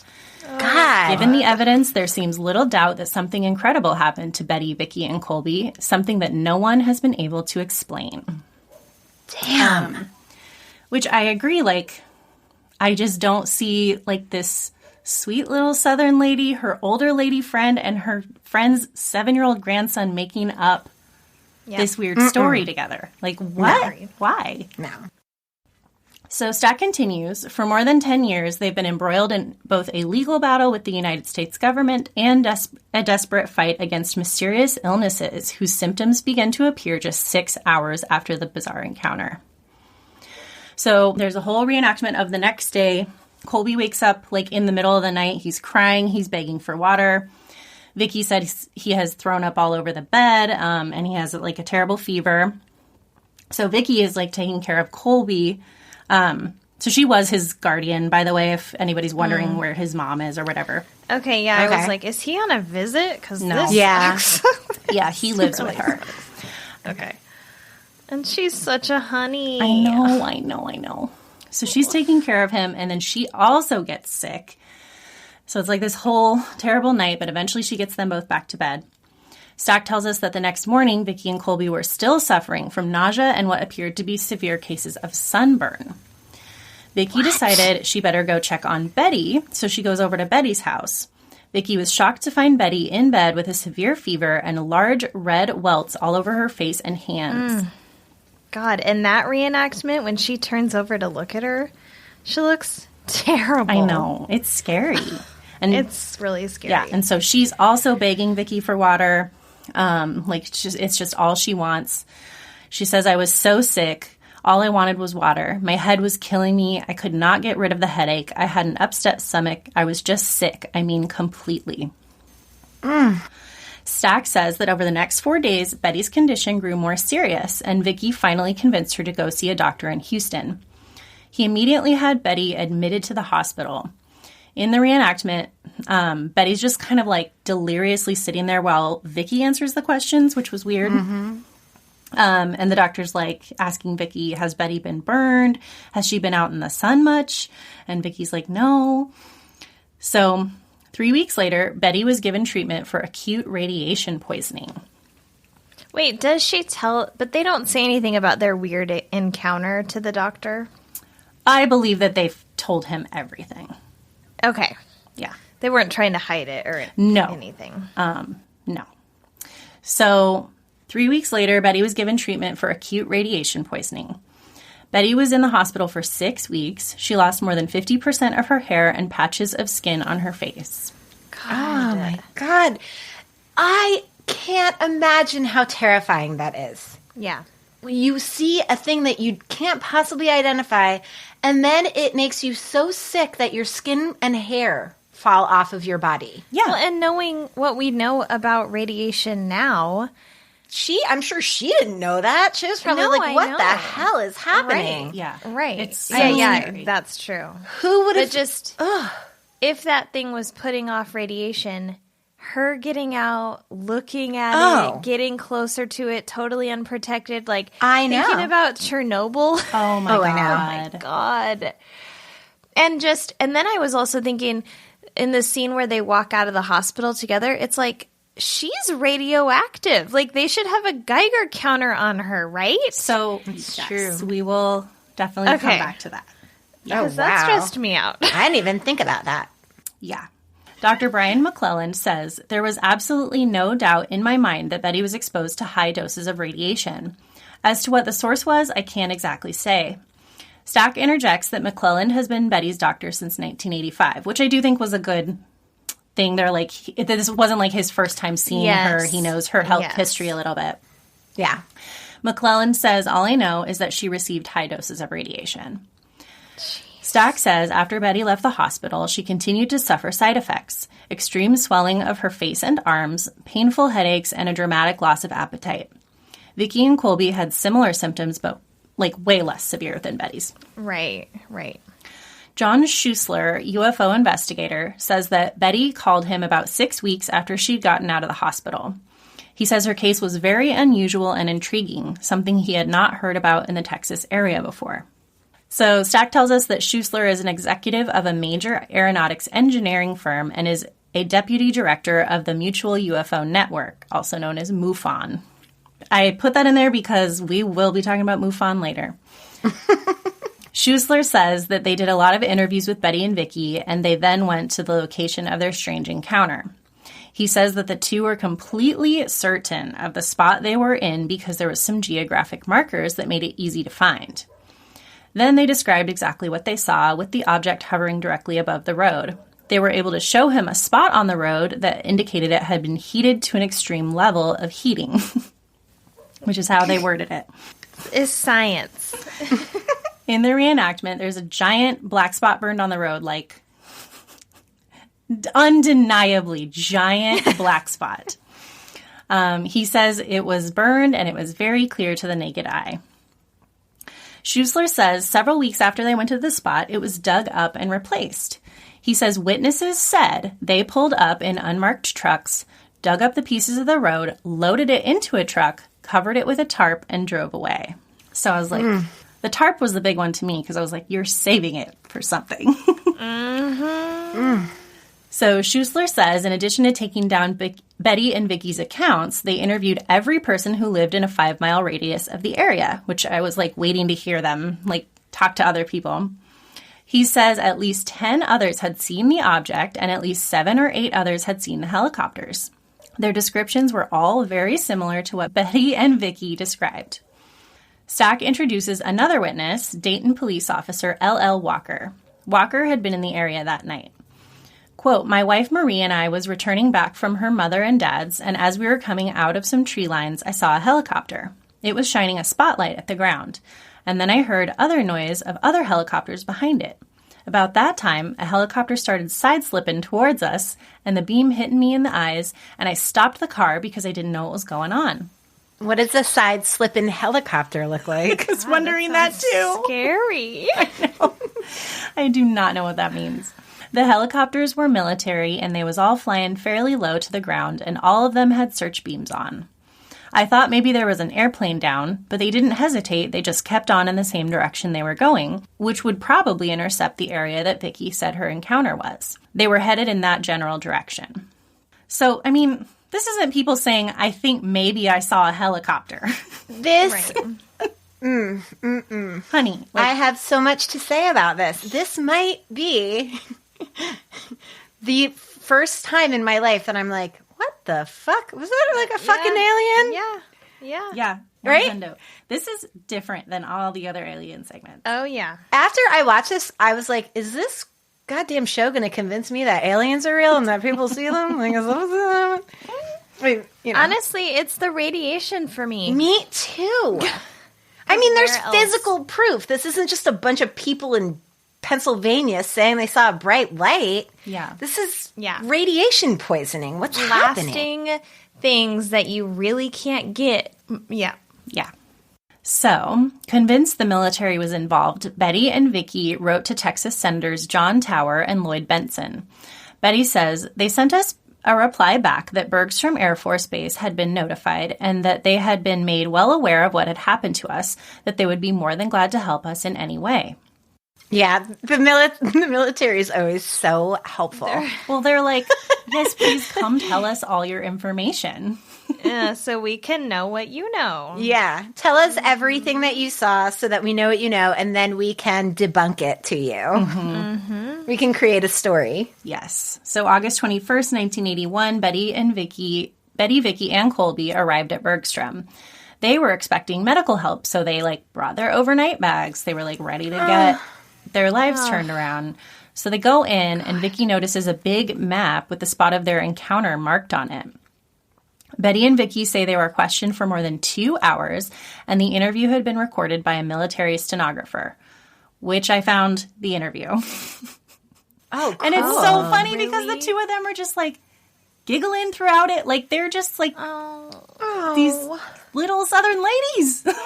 Is it similar to the reenactment? Yes. And it'll be what was I doing this or was I doing, it's very genuine sounding. Betty explains that while they were telling them their accounts, they still had blisters from it. And she was wearing a wig because her hair had fallen out.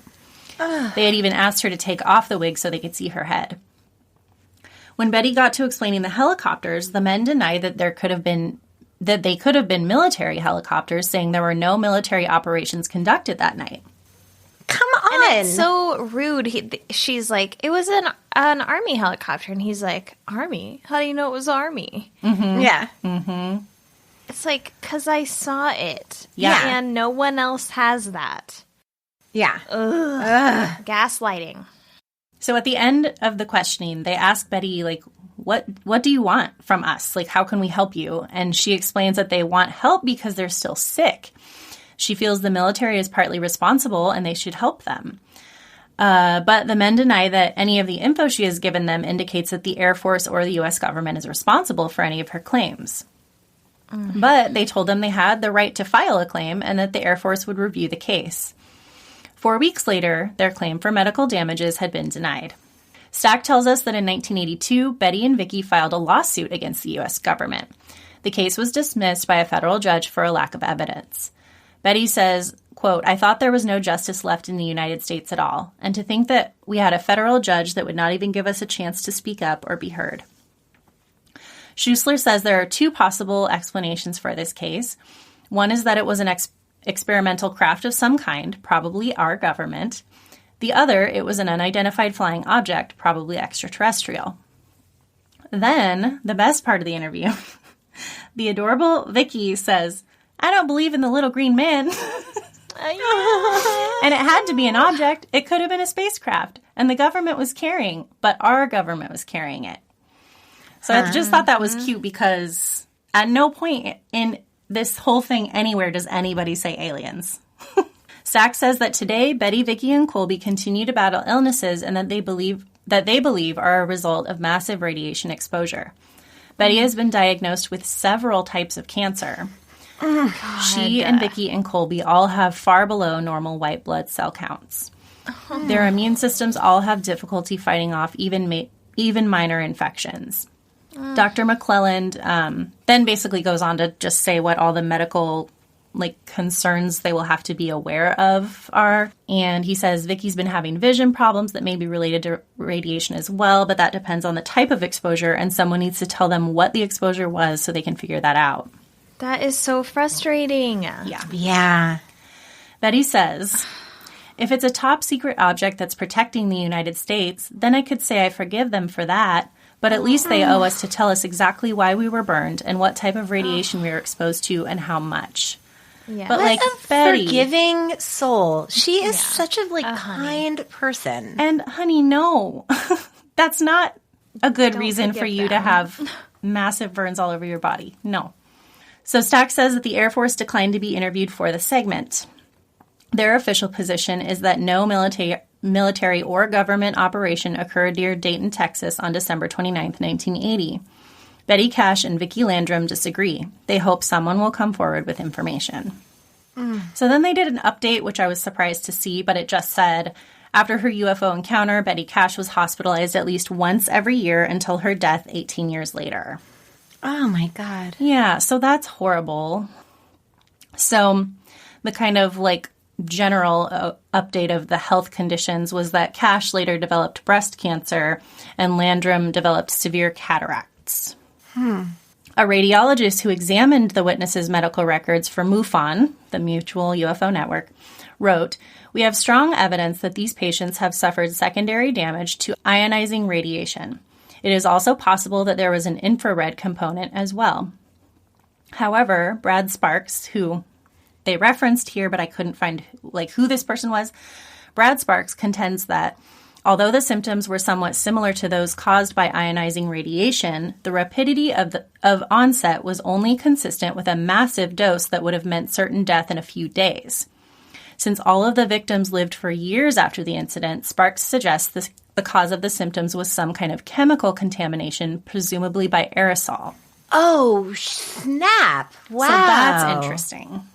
So this case was in the media a lot. Really? Yeah. In 1981, so this is before Landrum appeared on a show called That's Incredible, a popular ABC television program. You know of that? Yeah, my grandma and grandpa liked it. Oh, okay. So on the show, she was hypnotized in front of a studio audience, and under the hypnosis, she recounts the UFO incident. Landrum and Cash both appeared on the 1989 U.S. television special UFO Cover-Up Live, hosted by Mike Farrell, where they related their account of their purported UFO encounter and their subsequent medical problems and legal battles. The Cash-Landrum event was also depicted on the television program Unsolved Mysteries and a show called Sightings. In 2009, Colby Landrum appeared on UFO Hunters Alien Fallout. I was going to ask about him. So that one I was able to watch because that was my big thing is what's going on with Colby? What's happening with Colby? Well, I was thinking about Colby, if Colby is alive today during COVID. Yes, he is. With the immune system issues. So his episode of that show was called Life Altering Alien Encounter, and it's season 2, episode 8 of UFO Hunters. And apparently that was the first time he spoke publicly about the incident. Ooh, okay. So on the show, he redescribes the incident, and the way he describes the object is a little different from how Betty described it, but I was also he was 7. 7. Yeah. In the show, they also interview Lamar Walker, which was L.L. Walker from the UM segment. Oh, cool. So that same police officer and another eyewitness named Jerry McDonald.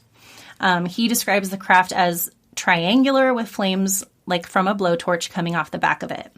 McDonald says he also felt sick for a while after seeing the craft. So it wasn't exactly the same as what Betty saw, but it was similar in ways. Sure. They also interviewed Dr. McClelland again on this show from the UM segment. So they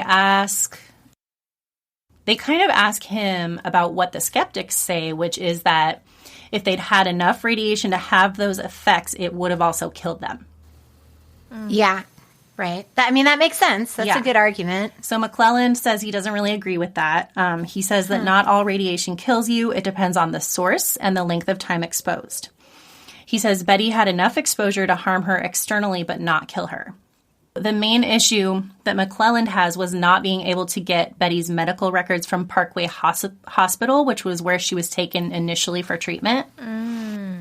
He just can't get them. They do not respond.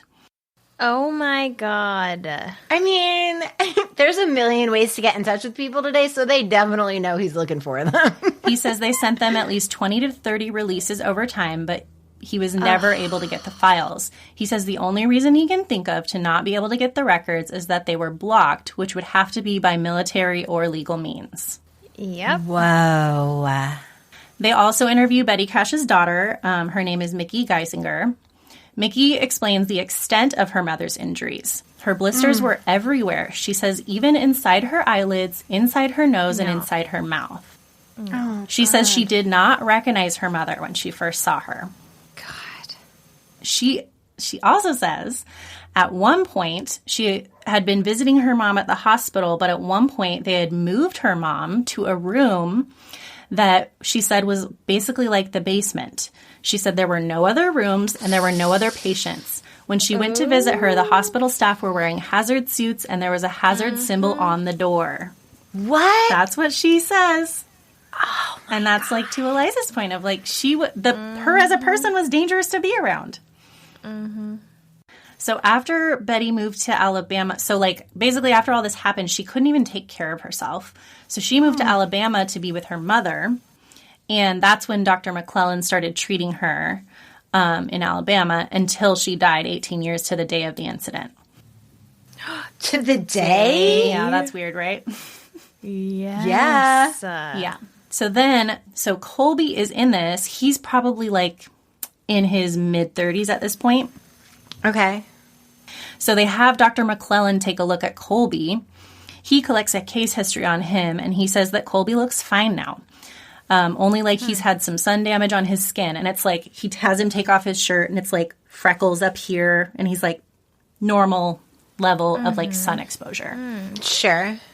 Colby has never had any major health issues at all. He's like the opposite. He's like Bruce Willis in Unbreakable. So what they discuss at this point is that Betty had the most exposure because she got outside of the car. Yes. As I said, she wanted to crawl up the butt of that light. She wanted to be inside of it. She's like, I want to be inside you. She really did. So Betty had the most exposure. Vicky next because Vicky was like looking out the window, like getting it from the window. And Colby the least because Vicky was literally like on top shielding of his body. protecting his body. Yes. And he was behind the seat of the car as well. Yes. So that could kind of make sense. Yeah. So then they talk about the fact that some people had reported seeing unmarked vehicles tear up the road and take it away. Yeah. So they bring out this machinery and they do a core sample of the road. This show is like getting in it. Oh my God. So they do a core sample of the road and they have an engineering firm do a pavement analysis. So they're checking to see if what they find matches up with county records or not. Because if it doesn't, then something's being covered up. Yeah. Because the county is going to always record everything that's happened. Okay. So they ultimately determine that the county records say the road has not been altered since 1980, but the core samples show multiple repavings. All the way to the top. All the way to the top. Colby also reiterated his grandmother's story of the time that they saw a helicopter like the ones that they saw that night. So this is like a different day, a different scenario entirely. But they see one of these helicopters that they saw that night. It freaks Colby out. And Vicky, Grandma Vicky, is like, it's okay, honey. Like, let's go talk to them. Like, it's okay. Aww. So they go to the site and talk to the pilot. What? According to him, the pilot started offering up that he had been on a mission that night. But then when his grandmother said who they were and like what their whole story was, he clammed up and wouldn't talk anymore. Oh, No. get the fuck out of here. What? God, it's almost like you can't trust your government. God, it's almost though, but I still 100% do trust them. But I it's also really find it- close. Like a little weird that he would even be saying anything. I don't know. So they then reference the Army investigation into the incident and how it was classified. The author of that report was Lieutenant Colonel George Saran. So then the show does a super awkward thing where they bring out George Saran to talk to Colby. Ew. So they mention how Colby said he saw 23 helicopters. Saran says how the only organization that would have 23 helicopters would be the Army, and that would be a logistical operation. Since they were so close to a major international airport, air traffic control would certainly have a record of this, but they have no record. Because because it's the it's the government. It's like, I don't care what they say. It means They're just nothing. lying. They're Means nothing. But the show has a declassified handwritten note from Saran himself that they got through a Freedom of Information Act request. The note stated that 100 helicopters landed at Robert Gray Airfield that same evening. Gotcha. So they show this to him, and he's like, well, I have no idea why I'd have written that. Oh, yeah. He says, like, there was no operation like that. I have no answer for that. I have no answer I'm just for a that. big lying liar that lies about everything. Is this Maury? Yeah, they're like, you are the fucking father, okay? You're the father of this conspiracy. Seriously. So Colby then basically is like, something happened here that night. It may have been above your jurisdiction, maybe below, but something happened. Yeah. He asks if someone told him that he couldn't speak on the incident. He just straight up asks him. Nice. Saran goes, absolutely not. Ew. Ew. I He says hate he was him. never instructed not to talk about it or keep it hush-hush. Saran ultimately says something did happen to the three that night. Like, he agrees with it. He recognizes you don't just have those type of medical issues without something happening. He says he cannot substantiate that the Army or any other military was involved. So the show then goes on to say that none of the air bases anywhere around this whole area report the helicopters. So the guy from the show makes the argument with Saran that if it was another branch of the military, Saran could potentially not have known about it, right? Yeah, obviously. Saran says, yes, that's possible. Then they go back to McClellan, and he says that some people have approached him in confidence with their witness statements from that night, including military personnel. He says they confirmed the events of that night, and that in one person's account, they tell him that what Betty, Vicky, and Colby saw that night was a top-secret aircraft called a WASP-2, which was a nuclear-powered personnel carrier that they were experimenting with. Oh. He said their account perfectly matched Betty and Vicky's account. Oh, shit. Yeah, so then one of the hosts of the show meets with former Air Force flight test engineer Bill Scott to ask about the WASP-2. Scott says the only WASP he knew of was an Army test vehicle, and it was a one-man flying vehicle. He says it has controls and is manned by one man. If there is a WASP-2, it remains classified. Then they ask about the helicopters.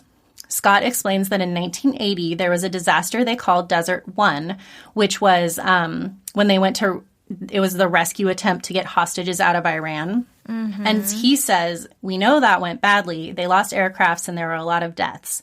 After that, an aviation unit was formed in the Army that was trained to fly at night and do deep covert insertions and extractions, and that was Task Force 160.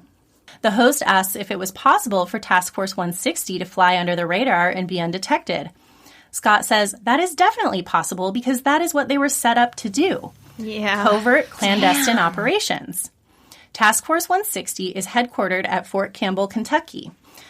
Also known as the Night Stalkers, the group officially requires its members to have or be able to obtain secret clearance. Whoa. So that's all like coming from people who know what they're talking about. Yeah. Holy crap. deep. I know, it's deep. So the main reason I had even watched this was mostly just to see if, what Colby had to say and if he had any health issues. And it sounds like he does not. I did watch a portion of another show that featured this case. Oh, my gosh. So the other show that I watched was The World According to Jesse with Jesse Ventura. Oh. The wrestler? Is he a wrestler?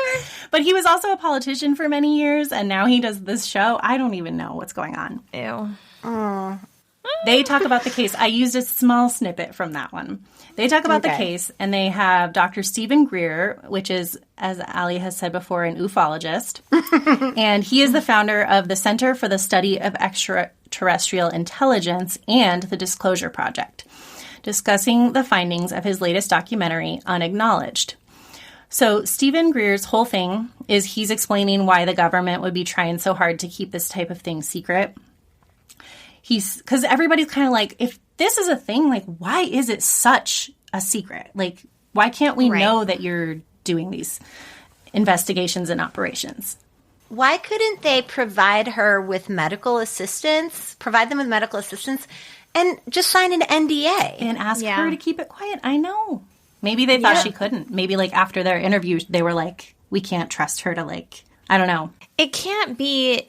Like, I was thinking they just don't want to get in trouble for having this obviously very dangerous thing in the atmosphere that hurt someone. Mm-hmm. But then if that's the case, to offer her nothing is so cruel. Well, and she also said, if it's something to protect us, I'm not mad. I just want to know. Right. So they could have, like, if she signed an NDA, she wouldn't have been able to talk about any of this, and the whole thing would have just gone away. Yeah. I know. I don't know. So Stephen Greer's whole thing is that he says in the 50s, the government became aware of anti-gravity, and they did not want people to know that we didn't have a need for oil or gas or jet engines for decades. Gross. Oh, man. He explains a structure of secrecy called unacknowledged special access projects. He says they are off the books and not acknowledged to anyone who is not part of the projects, up to and including the president. So Jesse Ventura says essentially what he's saying is that the government does not want us to know that we don't need the fossil fuel industry. Wow. Gross. And then Greer talks about this whole thing called reverse engineering, which basically means like they would find crafts and then figure out how to make them work again. Yeah. He is referencing the Cash-Landrum case, and he says an Air Force officer told them that they were test flying a retrieved extraterrestrial vehicle. They didn't know how the original power source worked, so they had switched it out with a nuclear component. It had malfunctioned outside of Houston. He explains that it radiated innocent civilians as it was going down on the ground. He references this Air Force officer named Doty, who was the principal investigator of the incident, and he was a debriefer of the pilots who were flying the vehicle, which came out of Nellis Air Force Base, which is Area 51. He says the civilians were critically injured by spewing radiation out of this craft. He says it was covered up by the government after it did land because of the core breach of the nuclear system on board. He says his Air Force officer admits this is all true, and he's got some 850 military intelligence corporate people like him in his archives. Gosh. So that one's a little more woo, but... That one's a little out there for me, but it's an interesting take. Yeah. But that's like, to me, the beginning of a slippery slope. Yeah. You know? Yeah. But I like it. I'll allow it. Sure. I like it. Sustained. So more details on the legal battles. So extra details of the court case. An attorney named Peter Gertson had taken on their case pro bono. Wow. Cash-Landrum were suing the U.S. government for $20 million. Yes, queens. The case was in and out of courts for several years. Officials from NASA, the Air Force, the Army, and the Navy testified. Ultimately, as we know, a judge dismissed the case in 1986. It mostly boiled down to the fact that Cash-Landrum could never provide any proof that the helicopters were associated with the U.S. government. Because everyone's lying about it. But like I said, I read some of their interview, and Vicky was definitely like, I'm not sure if they said anything. I just know they had the double rotaries. Like, I just saw, like, the shape. Betty is the one that's like, I saw one that said U.S. Air Force on the side. And she also said she saw, like, a Texas state emblem or something like that. But none of this could be proven. So, and then the second reason the judge dismissed the case was that the military officials who testified said they did not have a diamond-shaped aircraft in their possession. Oh, okay. Okay. Other things that point to this maybe not being real. In 1998, journalist and UFO skeptic Philip J. Klass found a few reasons to doubt the story by Cash-Landrum. When Schuessler inspected Betty's car in early 1981 and used a Geiger counter to check for radioactivity, he found none. Presumably, he also checked for radioactivity when he visited the site of the alleged incident and found no abnormal radiation. Oh, that's not good. That's not good because that sticks around for a while. Yeah. Schuessler provides no medical data on Betty's health prior to the UFO incident, nor does he provide any medical data on the prior health of Vicky or Colby. So, and then this was from an article in The Skeptical Inquirer, which I was like, we stan. And the article is called Between a Beer Joint and a Highway Warning Sign, the classic Cash-Landrum case unravels. And it's written by Robert Schaefer. Oh, no. Some excerpts that I pulled from that.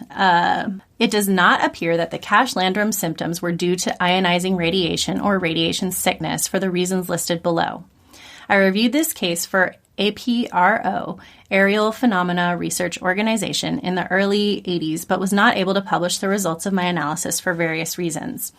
Radiation oncologist and APRO consultant Dr. Richard Niemitzow reviewed my findings and agreed that the symptoms did not match those expected for ionizing radiation syndrome. Skeptic Gary Posner, MD, looked at the reported symptoms and came to the same conclusion. If radiation were involved, according to Posner, the reported symptoms would have indicated a fatal dose. Since both women lived many years after the incident and Colby is still living, nobody received a fatal dose of radiation, and the reported symptoms, if correct, must be caused by something other than radiation. However, there is no independent confirmation of these symptoms. Kurt Collins is a UFO researcher who, for the past year or so, has been gathering as much information as possible about the Cash-Landrum case. He has shared this information on his blog at blueblurrylines.blogspot.com. In the newly revealed document, Collins notes that Texas Department of Health investigator Charles Russ Meyer wrote, I then asked Mr. Schuessler if he had pinpointed the location of the sighting. Mr. Schuessler stated that due to the late hour and the lady's emotional state, they could only state they believed they saw the object on the straight portion of FR 1485 between a beer joint and some kind of highway warning sign. Oh, so it wasn't. In other words, neither Cash nor Landrum nor Schuessler had any idea where this incident actually took place, which basically ruins much of the investigation. Everything. This document also wonders why no one could get Betty's medical records. Why? It makes no sense. There is also the puzzling question of why the proponents of this case remain so utterly opposed to releasing any of Betty's medical records, even after her death, and especially after so much anecdotal data about her alleged medical conditions has already been discussed publicly. Why? You cannot simultaneously cite alleged medical symptoms as proof of a UFO encounter while refusing to release the medical records that might confirm or refute the claim. As long as the medical records remain private, anecdotal accounts of what they contain are worthless. And then he said, I recall a photo being shown on April 1st, 1982, in the episode of That's Incredible, of Betty's arms with discrete, round, sunburn-type rashes that immediately caused me to suspect that she had created them by covering her arms with a garment containing circular cutouts and then exposing herself to sunlight or a sun lamp. Like she had cut it out herself to make that. No way. There is no way that such discrete, round patterns could be produced by radiation from a distant object. What Posner is suggesting is that, like religious zealots of yore who fabricated their own symptoms of stigmata, Betty Cash created the discrete, round, radiation sunburn patterns on her arms to be able to display impressive symptoms to her doctors. Medical science has a term for this kind of behavior, Munchausen syndrome, which is a psychiatric fictitious order wherein those affected feign disease, illness, or psychological trauma to draw attention, sympathy, or reassurance to themselves. Other UFO researchers point out that high-energy ionizing radiation of the kind that can cause damage to human beings, such as gamma radiation, does not induce radioactivity in objects and would not have left behind any residual radioactivity in the area. Similarly, skeptical British ufologist Peter Brooksmith writes, skeptics have always asked a blunt and fundamental question. What was the trio's state of health before their alleged encounter? Brooksmith also wrote, to ufologists, the case is perhaps the most baffling and frustrating of modern times. For what started with solid evidence for a notoriously elusive phenomenon petered out in a maze of dead ends, denials, and perhaps even official deviousness. Oh. You just broke my heart. Yeah. I was so excited to believe this. I really wanted to believe this. There's definitely still some weird elements. Why would they make it up? So, I'm sorry, there's just a little bit more here. So there's a guy named Brian Denning who is a writer/producer that focuses on science and skepticism, and he does a podcast called Skeptoid. And I've heard of that. Yeah, it's like well known. I think he's gotten a couple of awards for it. And in December 2018, he investigated the Cash-Landrum case and reported his findings on Skeptoid. He found that Cash's doctor's notes attribute her hair loss to autoimmune disease alopecia areata, that her other symptoms could be caused by illness that started before the incident, and that Landrum's only documented illness is developing cataract in one eye. Ah, shit. Dunning concludes, in my experience, it's completely plausible that Cash and Landrum wrongly but honestly placed the blame for their health problems onto whatever they saw, and even pushed the truth a bit by trying to get the Air Force to pay for it.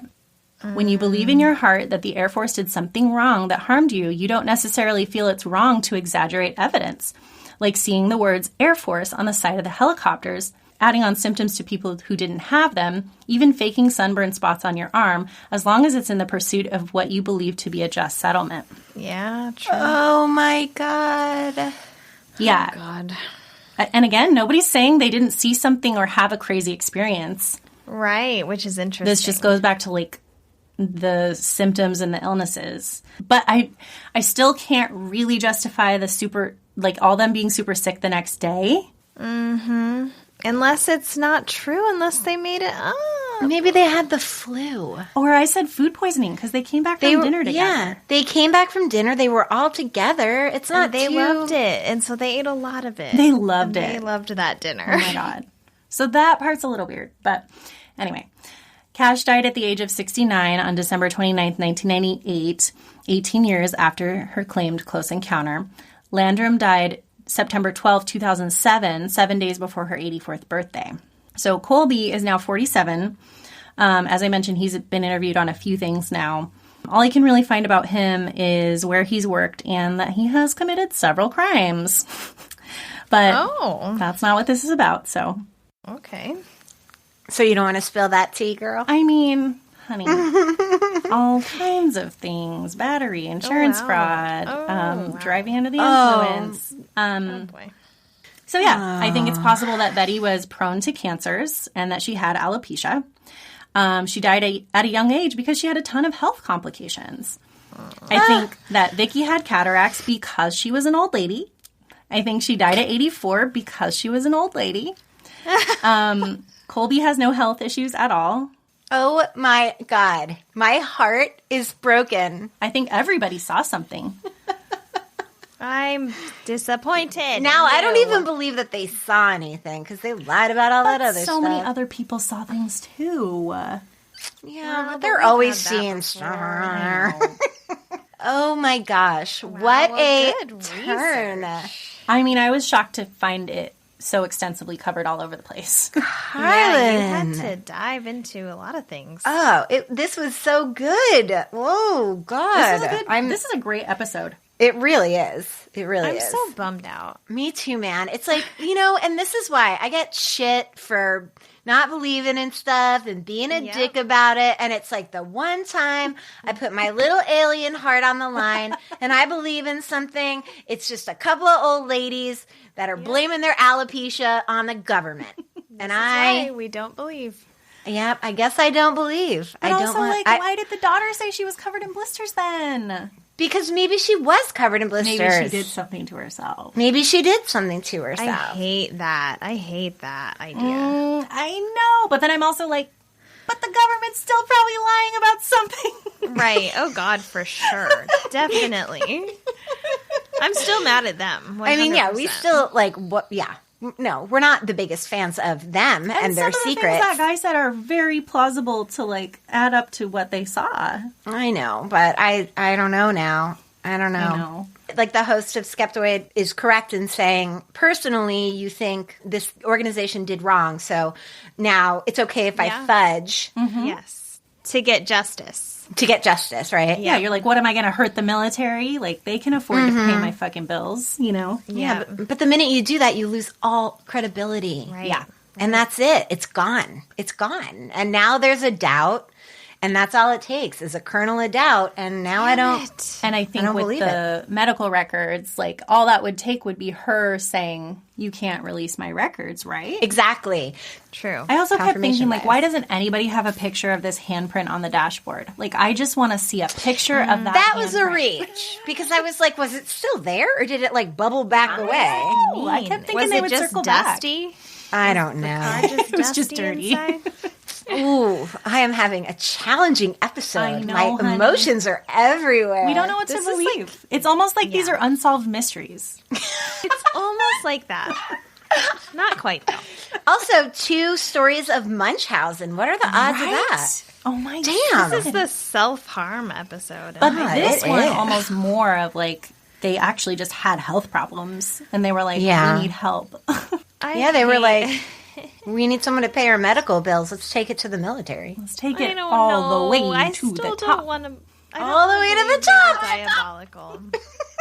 Karlin, that was amazing. Oh, thank you. That was amazing. That was and so a good. big disappointment. Yeah. I mean, I am now even more dead inside than I was before you started that segment, but it's good to know the truth.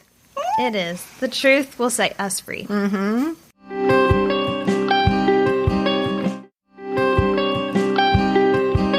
All right, guys, so we're going to finish up episode 18 next week with the mysterious legend of Butch Cassidy that Eliza's going to be telling us about. Yeah.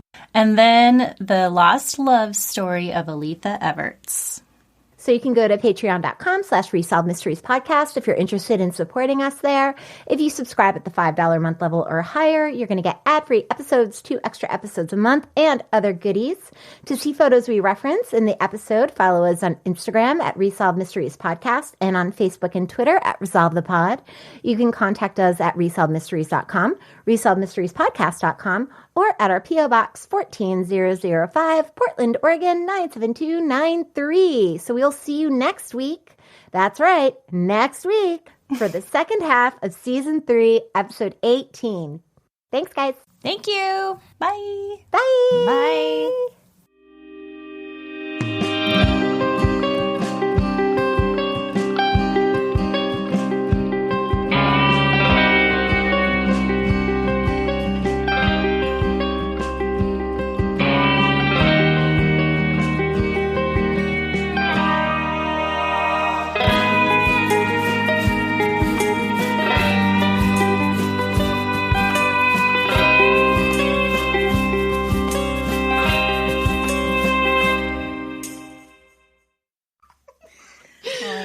Nice work. TM, Nice work. MFM, we should say.